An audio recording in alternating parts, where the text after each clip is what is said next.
Okay, so alerts, and that's really what I mean when I say, what are the staples that they have?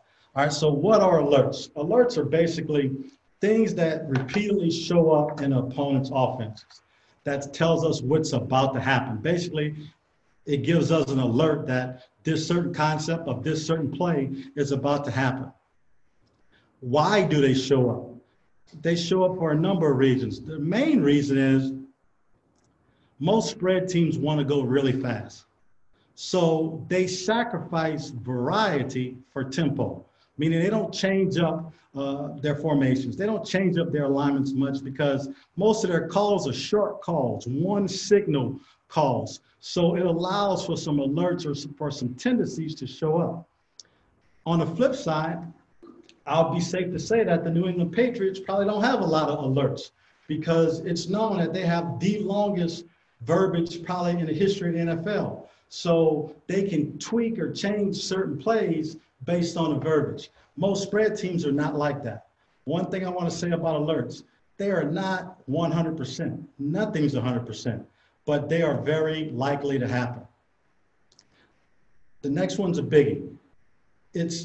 Our effectiveness is based on the recognition and communication of these alerts, right? We got to see it and we got to communicate it to everybody on the back end that when we see it, we got to talk to our teammates and we got to rally that call all the way down to the guy on the far side to make sure we're all on the same page. And then what we found over time is that this slows the game down for our players and narrows their focus where they don't have to feel like they're defending their entire playbook. So looking at the screen, what are alerts? What do we look for? We look for offensive tendencies in these areas: formation, alignment, splits, motion, route identification, third down. That's more coordinator based. Situational field zone, again, coordinator based. And then in the red zone. So again, we want to have a pretty good idea of what's about to happen. So here's some examples of different types of alerts. Right here, we're talking about a formation alert.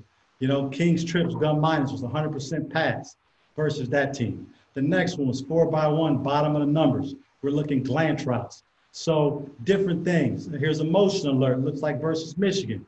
Wide receiver motion to the yo. See motion, so he's trying to hide that he's going to come out the back door. Route ID. Number 3 to the flat. When this team where we were playing that week, when they ran 3 to the flat, we were getting shots by the 1 and 2 to that side over the flat player's head. So we just want to be aware of that route ID.